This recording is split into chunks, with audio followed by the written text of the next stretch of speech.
I talked to people. They said that if I talk about it, it would help me out, but at the time I was just a really sad kid. I didn't really want to talk to anybody. It was really hard for me because it came to a point where I was getting interviewed like twice a month, and it was really hard for me to like talk about it over and over, and it's really sad. Like, I haven't talked about it in so long, and like I almost teared up today as we're speaking. My dad too, because he still hasn't learned to let go. Like, I haven't let go. Like, they're still in my heart, but there's just so much you can do. Does the anniversary mean something, or do things change in your mind at that time? It's a very sad day for me. How do you find it day to day in terms of getting on with life? How often does this invade your thoughts? It comes in my head a lot. I have nightmares, can't sleep sometimes. Just something I'm going to have to live with. It's not a choice.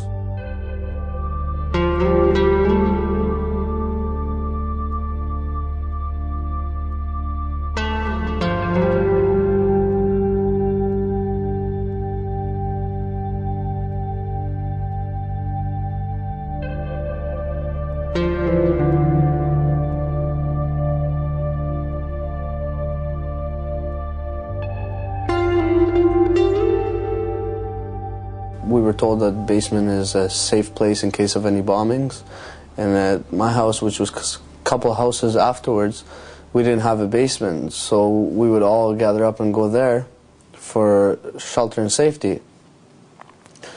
We went there a couple nights before till that night, and ever since I've been a kid, I had a bad feeling. Like, when I always had a bad feeling something was going to happen, it usually does, and I told my mom, I'm like, let's stay here tonight. I have a bad feeling something bad is going to happen.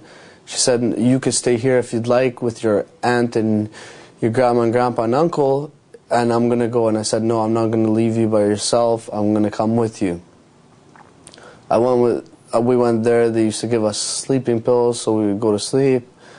And then later on that night, around 3 or 4 o'clock, middle of the night, I got woken up by my mom saying, oh, the cops are here. And the first thing I told her, I told you I knew something bad was going to happen. She's like, I know, I should have listened to you. The door opened. The police were talking in Albanian a little bit and Serbian, saying, you guys are with UÇK, KLA, you guys are hiding the men. And we're like, no, we're just women and children trying to be safe. And they took us from the pool hall, which it was not connected to the house, and the basement was underneath the pool house, to the house. And at the door, when we got to the front of the door of the house, this little girl went out running to go open the door, and then the guy shot it down. The girl was terrified, ran off. We went inside the house. And then once we were inside the house, we all sat around in the living room. We sat around, and then this girl, her name Dren, she got up to make tea, and then the guy kind of pushed her and started firing, like shooting her like 5 or 6 times. Her mother starts running out to go hold her.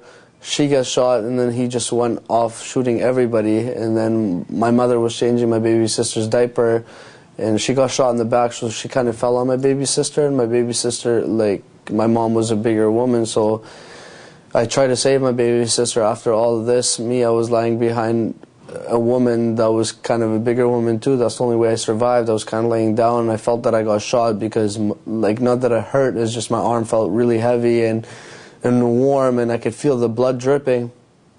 So I pretended to be dead. The closet was already on fire.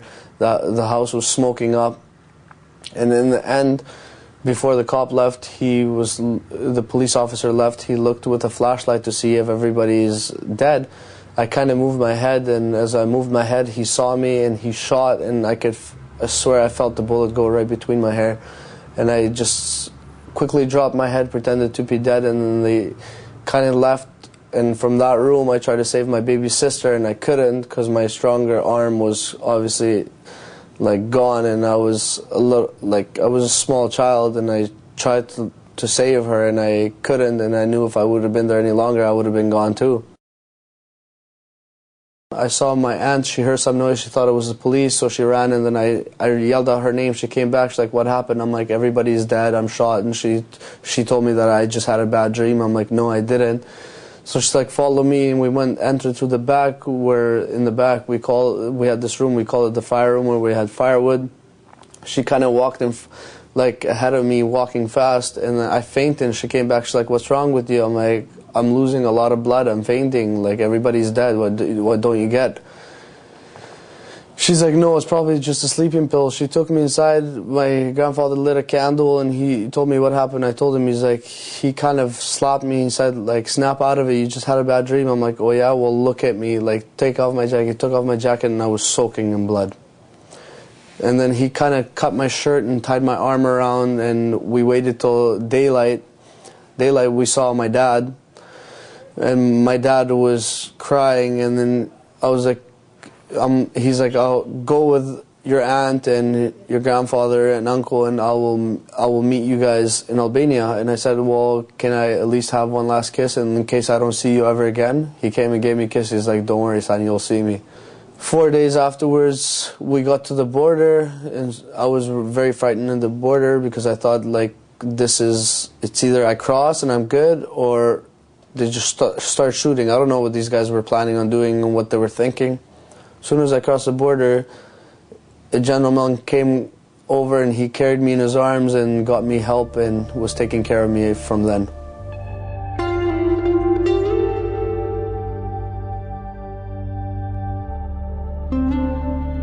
Are you optimistic about life now? Do you think you'll reach a point in life where it will be less painful to... I probably will once I get a family of my own, but I'm still not going to be 100%. Like, this just doesn't happen to anybody, and it just doesn't happen to a 10-year-old that was having such a good life before this.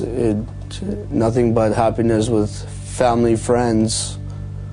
By some almost miracle you escaped, really. You shouldn't be here, really, should you? I ask that question every day of my life. I ask, why am I still here? Like, why did I survive? Is there a purpose for me to be here? I don't know.